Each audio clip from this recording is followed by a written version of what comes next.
คืนนี้ก็ปิ๊กมาดำเนินรายการต่อต้องขอสุมากับพี่น้องท่านผู้ฟังด้วยเพราะว่ามันเกี่ยวกับไฟฟ้าเกี่ยวกับไฟฟ้าเมื่อก่อนนี่ก็คิดว่าคอมมันบัดดีก็อย่างก็กับเปลี่ยนใหม่หมดตอนนี้ก็มาเริ่มทำต้องขอสุมาภัยตัวอันนี้ขนาดอยู่ในเขตอำเภอเมืองนะ ไฟฟ้าเขต2นี่อยู่ลายน้ำปิงเนี่ยจากบ้านปลวงไปไฟฟ้าเขต2นี่ประมาณ3 กิโลใกล้ในเวียงเนี่ยถ้าในป่าหิมพานต์ก็ว่าแบบหนึ่งชนบทก็ว่าแบบหนึ่งก็ฝากพิจารณากันแล้วกันท่านที่ตามมาฟังรายการของปลวงพ่อหมูจะได้จะย่างได้เนาะ เราต้องใช้บริการไฟฟ้าก็ต้องขอสุมาภัยเป็นอย่างสูงตะกี้นี่เปิดเพลงให้ฟังก็มีคนขอฟังเพลงมาปนานเพิ่นติดตามมาฟังรายการของพ่อหลวงมาได้เป็น5-6 ปีแล้วว่าขอฟังเพลงโครงการเงินล้านห้องโครงการเงินยากจนห้องเมื่อน่ะบ่ได้ยินไผเปิดให้ฟังมันน่าเป็นอย่างขอพ่อหลวงเปิดให้พ่อฟังสักคำแล้วใครฟังวะก็เลยหันว่ามันเป็นเพลงกำเมืองน่าจำเป็นอย่างเนาะ ถ้าเขาเป็นคนเมืองเขาไปส่งเสริมคนเมืองเขาห้อยไปส่งเสริมให้แถมแต่ถ้าเป็นเพลงอันอื่นๆเนี่ยพ่อหลวงก็ไม่ค่อยรู้เรื่องเพลงนะพี่น้องท่านฟังแบบล่ำฟังตั้งแต่ที่กลัวนี่ก็คือกลัวไปเจอสลิขสิทธิ์เปิ่นเพลงบางเพลงนี่มันเปิดต้องถ้ามีลิขสิทธิ์ไว้เอามาเปิดกระพิษมาเป็นเรื่องเป็นราวเพราะรายการของพ่อหลวงนั้นเป็นรายการจิตอาสาที่ชาวบ้านมาพบปะพี่น้องท่านผู้ฟังนำเอาสาระร้อยงานปันเรื่องมาเล่าสู่กันฟังเป็นการเปลี่ยนบรรยากาศเป็นกู้เป็นกิมพ่ออุ้ยแม่อุ้ยพ่อน้อยพ่อนานครูบาอาจารย์เจ้าที่มีว่างเว้นจากภารกิจมีวิทยุก็มานั่งฟังเป็นคู่เป็นคิมกันเป็นเรื่องของเจ้าบ้านอู้แบบเจ้าบ้านก็จะเปิดเพลงโครงการเงินล้านภาค2ของคุณวิทูลใจพรมเพื่อพี่น้องท่านผู้ฟังรับฟังต่อจากที่เชิญครับ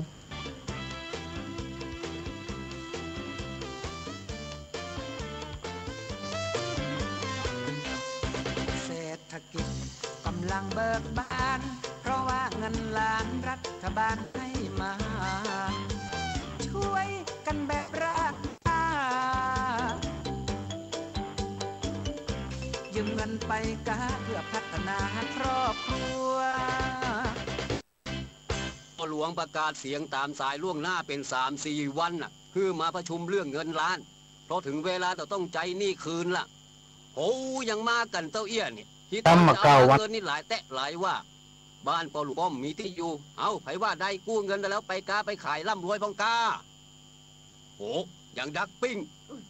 ใหญ่มากนะก็พ่อหลวงสักคนก็ขับหมูขับในอยู่ฮะน่ะไอ้คำแหลนยังไม่อยู่จอกกุนหาจะไปไหน จะไปกินน้ำอย่าพ่อหลวงเงินที่กู้ไปกาไปขายตามที่เสนอโครงการมาเป็นไร ก็กานะคะตามโครงการนะคะมันเอาไปขายเหล้าพ่อหลวงจะเป็นเรื่องวะโอ้จะไปมาดูกันนี่เนาะเอาจะไปเถียงกันเดือนหน้าเนอะถึงเวลาทรายนี่ละบอกลงหน้าไว้ก่อนใช่แน่แต่จ้าหน่อยโอ้เงินล้านบาลังจะเป็นเงินแล้วเนี่ยก้าเลิกประชุม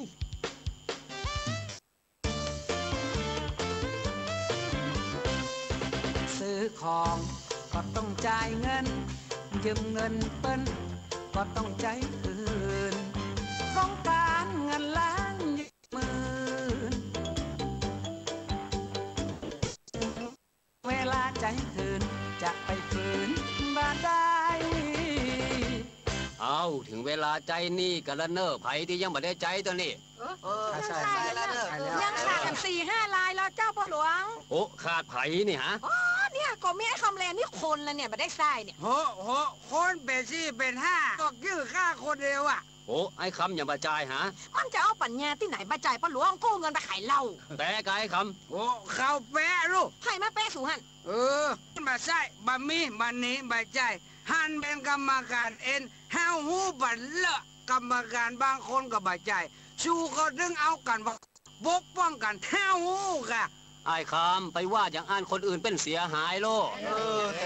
ป้อนหลวงก็แหมคนนะป้อนหลวงมาได้กู้เนอะบักกู้แต่คนอื่นเขากู้เผื่อห้าหูกะปอกันเดียวจะหันให้ไผที่ยังบาซ้ายนี่นะพ่อหลวงจะประกาศเสียงตามสายเนอะประกาศไปเลยบาซ้ายเหียยัง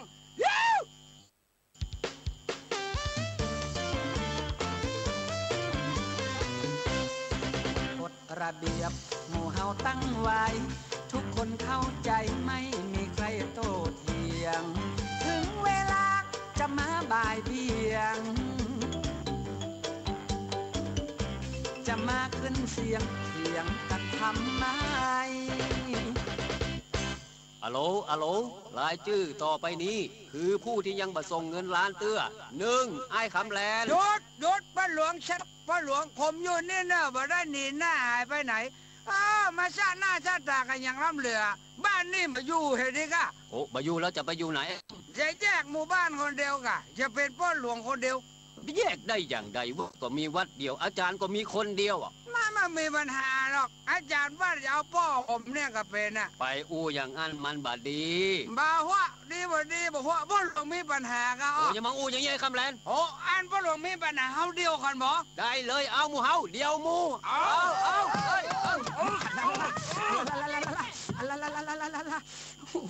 พวกโครงการเงินล้านเนี่ยมาโดนตีภาค2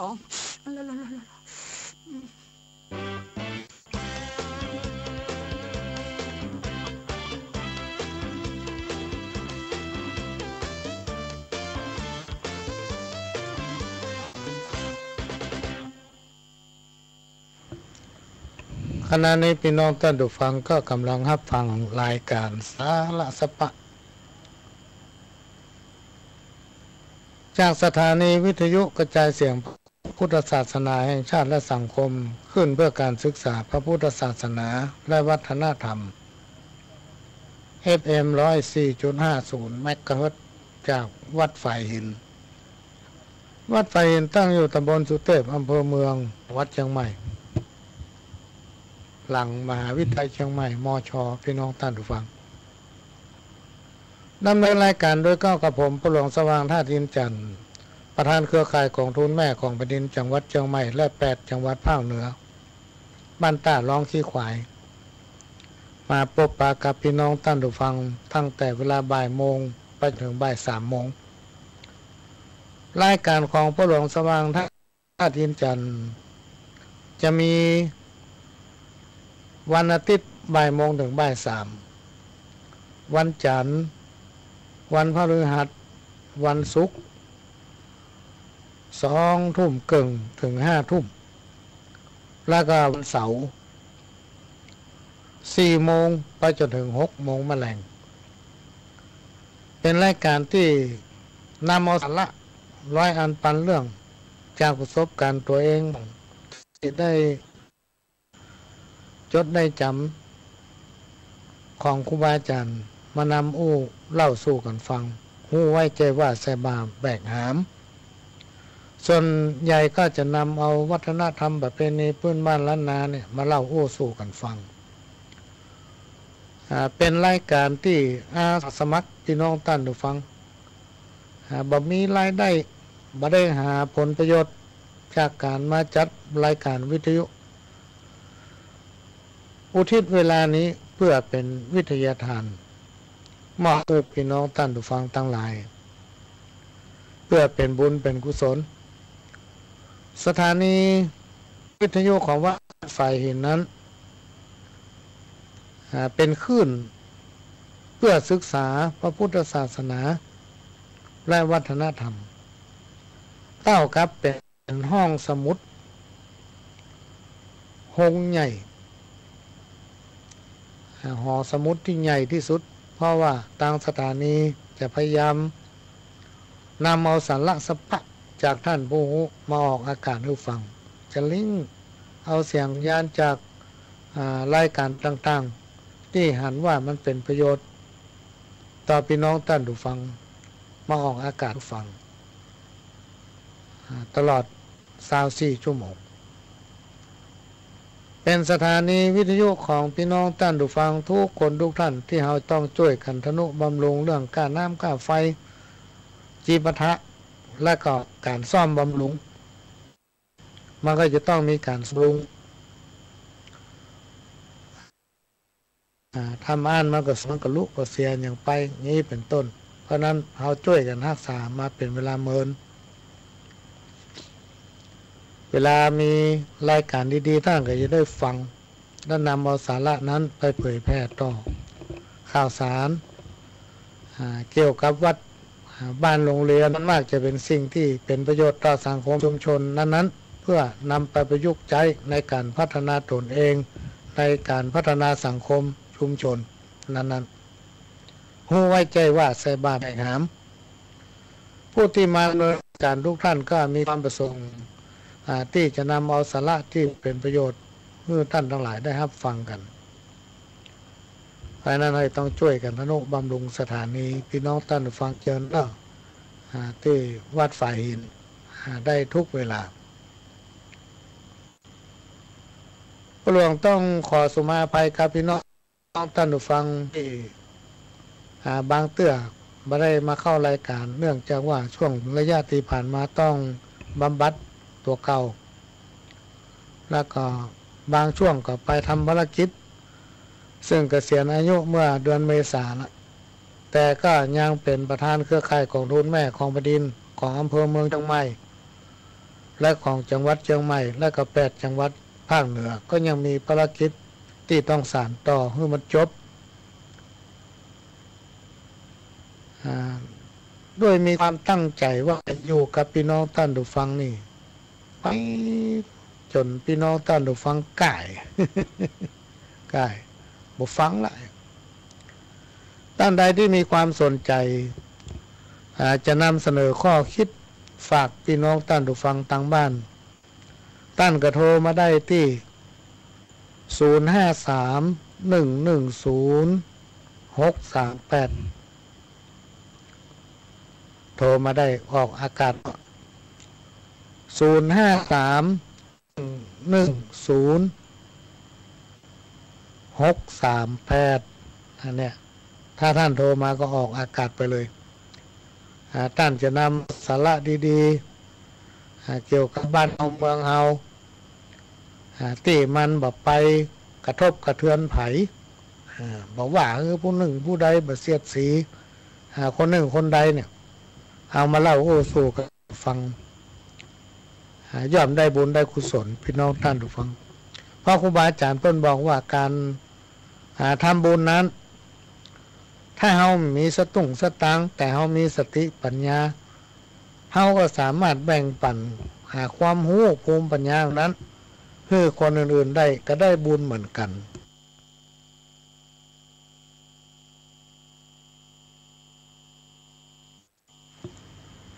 หรือเฮามีแหงเฮาพอสนใจเรื่องการเรียนรู้อย่างทั้งหลายเนี่ยแต่เฮามีบามีแหงบาแหงไปช่วยบอกว่าจะเป็นงานสังคมงานวัดงานวาโดยเฉพาะวัดเนี่ยพี่น้องท่านผู้ฟังในยุคปัจจุบันนี่เราจะต้องช่วยกันทนุบำรุงเมื่อทนุบำรุงวัดซึ่งเป็นของบ้านเฮาไผอยู่ใกล้วัดไหนก็ทนุบำรุงวัดของตัวบ้านนั้น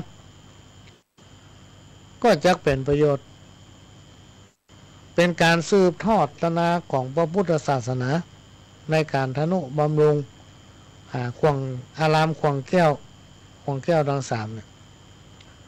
แล้วเมื่อเฮาทนุบำรุงก็ต้องช่วยกันประชาสัมพันธ์เพื่อลูกเพื่อหลานเพื่อพี่เพื่อน้องเพื่อลูกเพื่อเต้าได้เข้าวัดเข้าว่า1ได้ไปฟังเทศน์2ได้ทำบุญตักบาตร อันที่สามสิ่งที่เฮาบ่ฮู้เฮาจะได้ฮู้จากเถระครูบาอาจารย์อันไหนดีอันไหนบ่ดีเฮาจะได้ฮู้ไว้ใจว่าใส่บาแบ่งหาม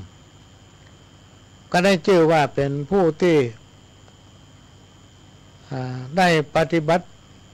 ในความคุณงามความดีและทำตนให้เป็นตัวอย่างแก่คนในครอบครัวของตนแก่ในวงตระกูลบรรดาญาติพี่น้องประการแรกเนี่ยเราต้องทำเพื่อตัวเฮาพี่น้องตั้งดูฟังเพื่อตัวเก่าเมื่อทำตัวเก่าดีแล้วก็ขยายไปถึงลูกถึงเมียถ้าท่านเป็นเมียทำตัวเก่าดีแล้วก็ขยายผลไปสู่ผัวสู่ลูกสู่พี่สู่น้องขยายไปจากหลังเป็นสองหลังจากครอบครัวเป็นสองครอบครัวสามครอบครัวไปเรื่อยๆอย่างนี้ก็ชื่อว่าเป็นผู้ที่ได้กระทำคุณงามความดีโดยเฉพาะพระพุทธศาสนาเท่านั้นพี่น้องท่านผู้ฟังอยู่มาได้ถึง 2,000 กว่าปี2,000 กว่าปีมันยังมีก่อนนั้นนำซ้ำ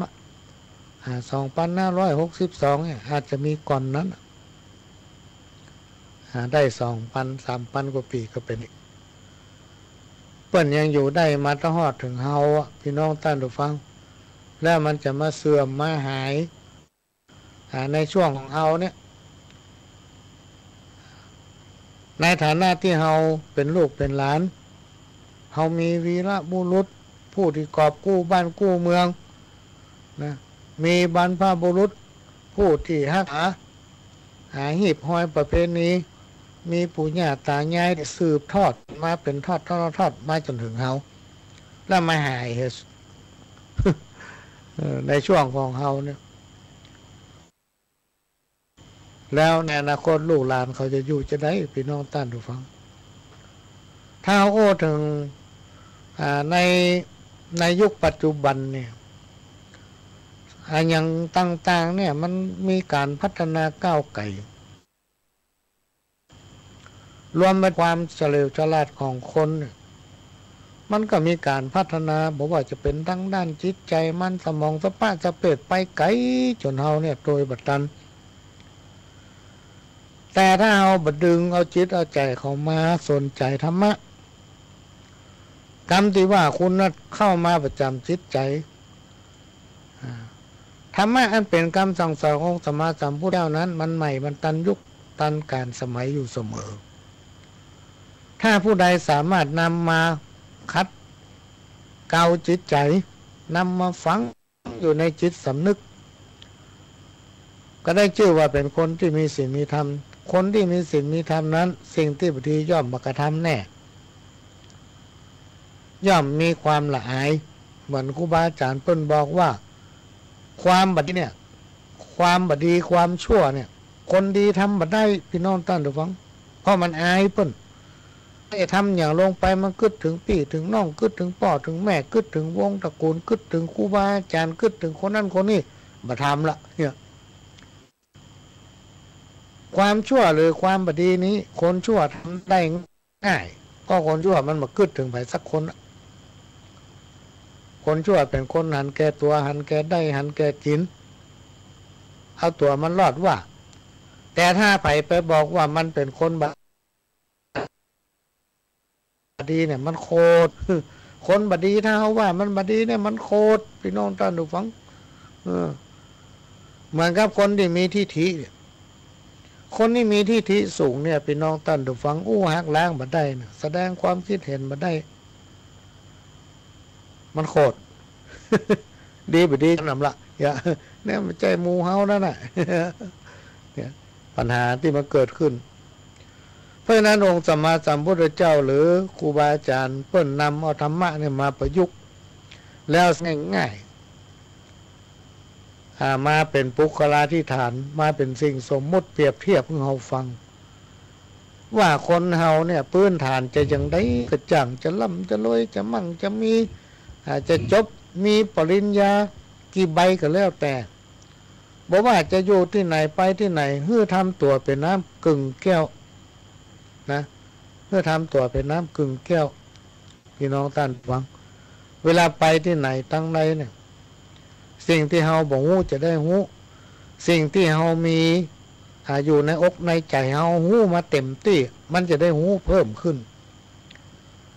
อันนี้ครูบาอาจารย์เพิ่นอู้ไว้กรรมโบราณมาเก่าวันนี้เพิ่นบอกว่า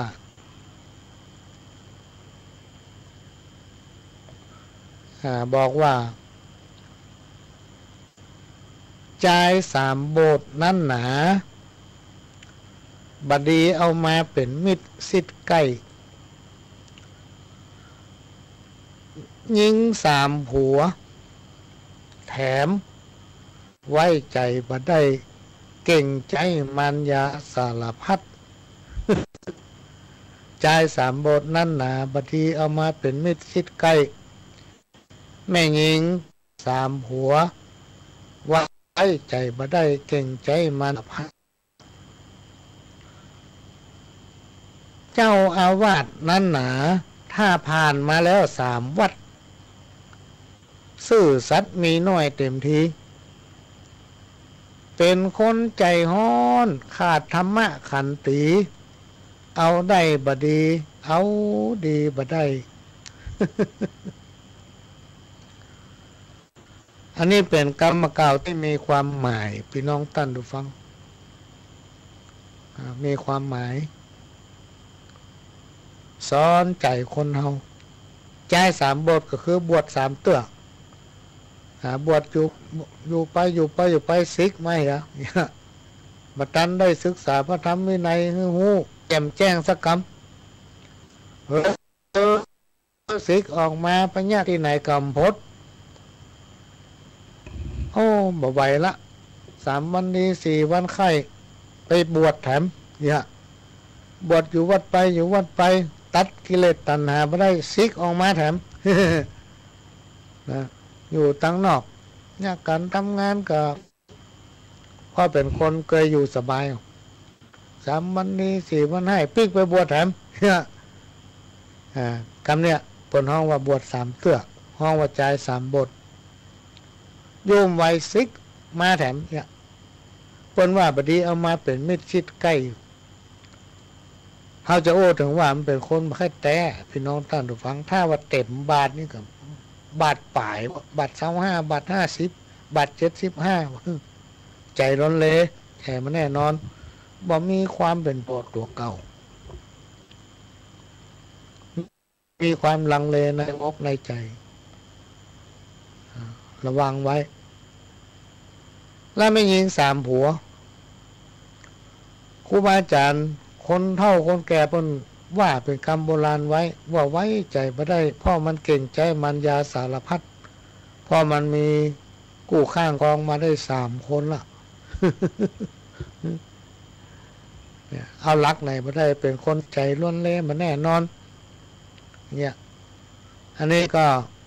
ฝากไว้พี่น้องท่านฟังเป็นกรรมเก่าไม่ใช่เอามาว่าคนเดียวนะกรรมเก่าที่เป็นแต่งแต้มเขียนไว้และตามประการหนึ่งเจ้าอาวาสนั้นนะถ้าผ่านมา3 วัดพี่น้องท่านผู้ฟัง เป็นเจ้าอาวาสผ่านมาได้3 วัดอยู่วัดไหนก็บ่พดนะอยู่วัดไหนก็มันได้เรื่องได้ราวว่าครูอ่านเพิ่นว่านะว่าเป็นตู้เจ้าอยู่วัดไหนก็ว่ากรรมการบัดดีเจ้าบ้านบัดดีหนีไปอยู่วัดท่านก็ว่าไม่ก็ว่าดีก็เดี๋ยวก็ปัญหาว่าเจ้าบ้านบัดดีกรรมการบัดดี ก็เลยมีตำนานกล่าวไว้ว่าเจ้าอาวาสนั้นหนาถ้าผ่านมา3 วัดซื่อสัตย์มีน้อยเต็มทีคนประเภทนี้มักจะเป็นคนใจห้อนขาดธรรมะขันติเอาได้กับบดีเอาดีกับบ่ได้ที่เป็นมังเคยมาเก่าที่เอาไว้ก็มาฝากพี่น้องท่านผู้ฟังจะดีบัดดีบัดได้อยู่ที่เชื้อหรือว่านุ่งเสื้อผ้าประดับพลอย ครูบาอาจารย์เปิ้นยังเปรียบเทียบว่าเต่ายังล่นก้านหอยปูป๋าปากว่าพอต่างสมน้ำหน้าต่างสมน้ำหน้าก็คือเต่าเนี่ยพี่น้องท่านผู้ฟังมันไปต้าหอยไปประมาทดูหมกหอยเนี่ยว่าโอ้หอยเนี่ยมันตึงมาตันกินเปิ้นนะมันยังมาจ้าแตะจ้าว่าไอ้เนาะ ไปไหนก็ตันกินไปหันไปนี่กลัวมันจะถึงนี่อุ้ยเสาะทำมากินตึงมาตันกินกับเปิ้นเนาะกระจายเพื่อประกาศว่าดูถูกหอยแล้วก็ตาหอยแข่งมาเรามาแข่งกันพอแล้วว่าลูกไปใต้น้ำปุ้นใครจะไปถึงก่อนนี่หนู พอตาหอยเสร็จเรียบร้อยก็นอนรับไปก่อนหอยเตียวไปก่อนเลยเขาจะนอนรับรอแล้วก็เดียวถึงหู้ว่าไปจะถึงใต้น้ำปุ้นก่อนนี่นะมันอวดตัวมันอะ ว่ามันหล่นแล้วก็นอนรับ หมู่ปู่ป่าตั้งหลายได้ยินกระต่ายได้ยินกระต่ายมาตาหอยก็ปากันลุกออกจากน้ำมาพ่อกระต่ายข้ามหอยแข่งกันกระต่ายมันเมานอนหลับพี่น้องท่านผู้ฟังหลับมาตื่นสักเตือเพื่อสะดุ้งตื่นโล่นไปหอยผ่านน้ำหมดละหมู่ป่าหมู่ปูตั้งหลายป้ากันเฮิดไข้หัว สมนำหน้ากระต่าย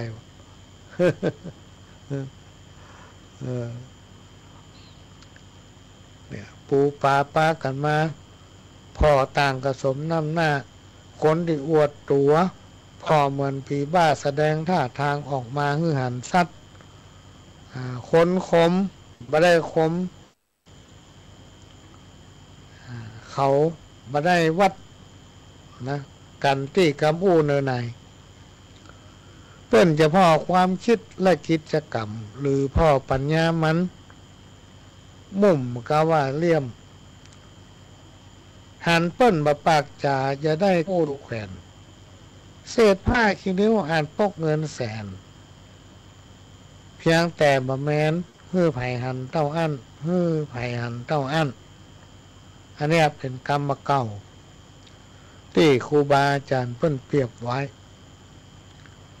กะปิกู้กับหาฮ้อนกู้กับหนาวขาวกู้กับดำต่ำกู้กับสูง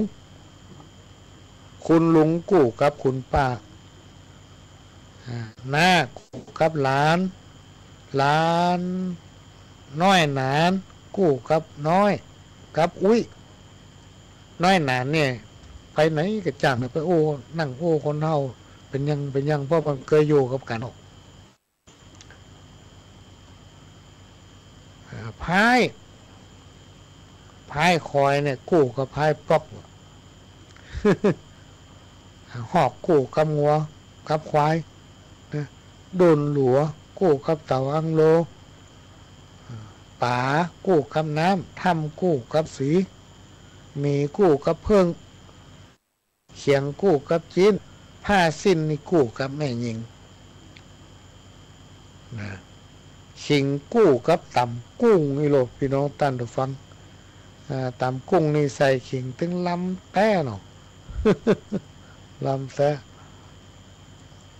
ภัยบอกเคยกับลองพอเนาะกลับมาฟังเจิญครับบุญญาภาระพระปอปิตา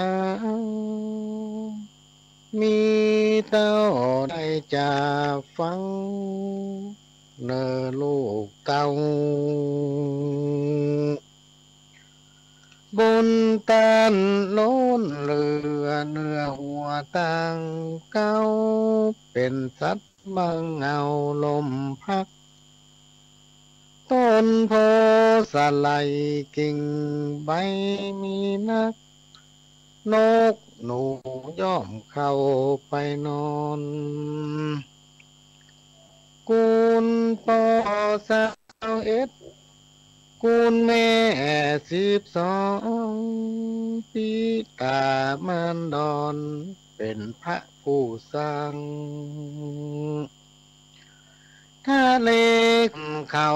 ยกเอามาจ้าสุดจะประมาณอ่านคิดป้อยอมมอบกายถวายชีวิตอยู่กับแม่เจ้ามารดามีภรรยาบุตรีบุตาต่อไปนี้นะพ่อจักขอสู้ภาระตั้งหลายพ่อจะกอบผู้จำเป็นแลดูสะปะการอยู่การกินนี่สินฐานะ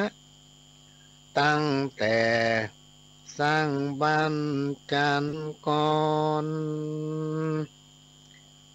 ลาบเดิกลูกเจ้าที่เขาหอมของเหือปอไหลน้องบ่มีวางเอื้อน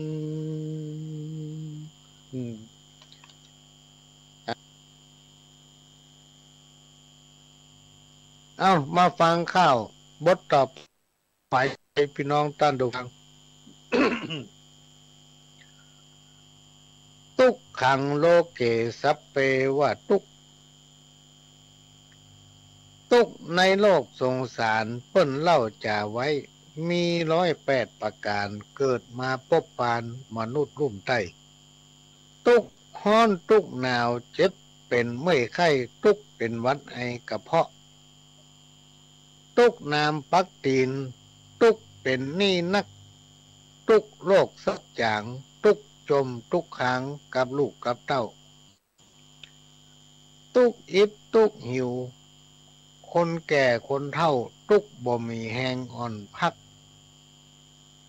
ทุกของหนุ่มสาวทุกเรื่องความฮักอกฮักบ่ได้วิวาพ่อไม้แม่ห้างทุกอยู่เอกาของเจ้านาขายเข้าบ่ได้ทุกเสาะหากินเลี้ยงต้องปากไส้ทุกขายลำใหญ่ยากลำทุกเข้าแห้งตายฝ่ายบ่มีน้ำทุกเมื่อเข้าทำดับไปทุกกินข้าวแกนทุกแน่นหัวใจทุกเมื่อยกใสบ่มีป่าเข้าทุกบ่มีไผมาญะกินนึ่งเข้าตักน้ำทุกมีลูกนักทุกมีหลานหลายละวุ่นละวายสัมปี้สัมปอก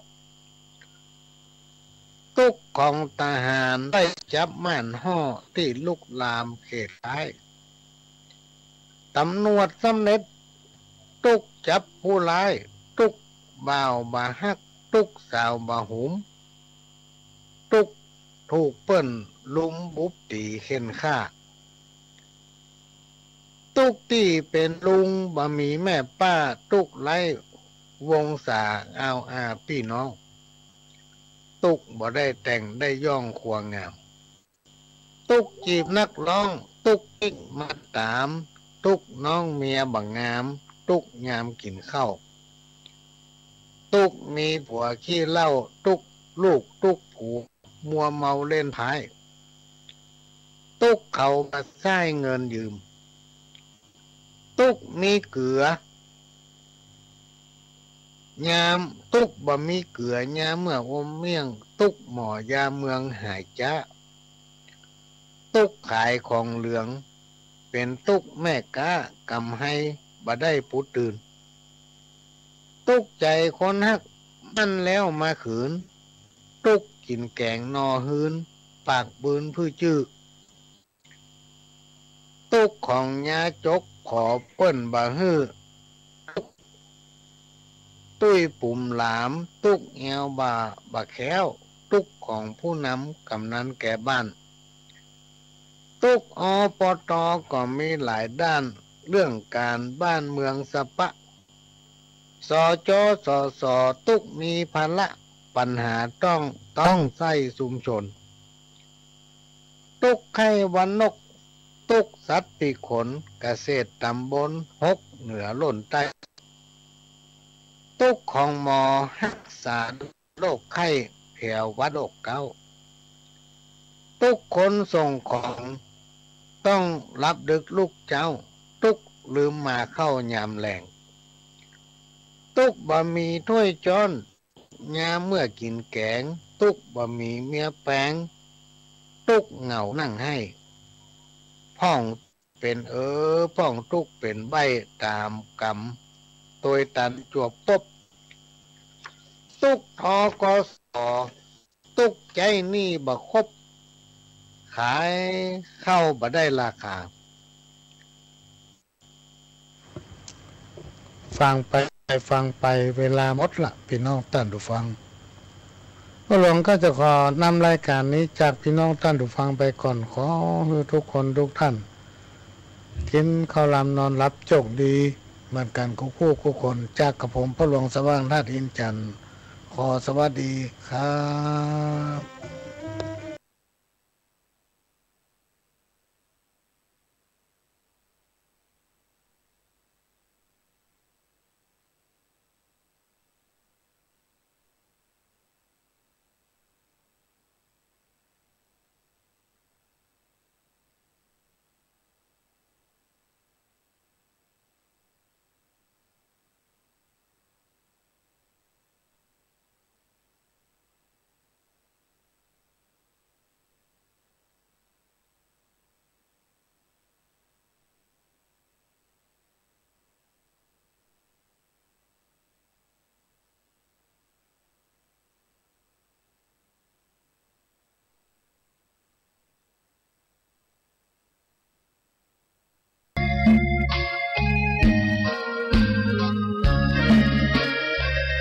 เสียงคือ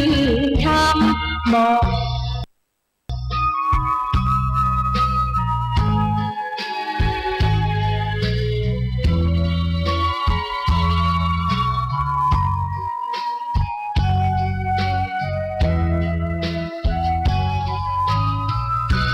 เป็นบุญเขตวิเศษสถาน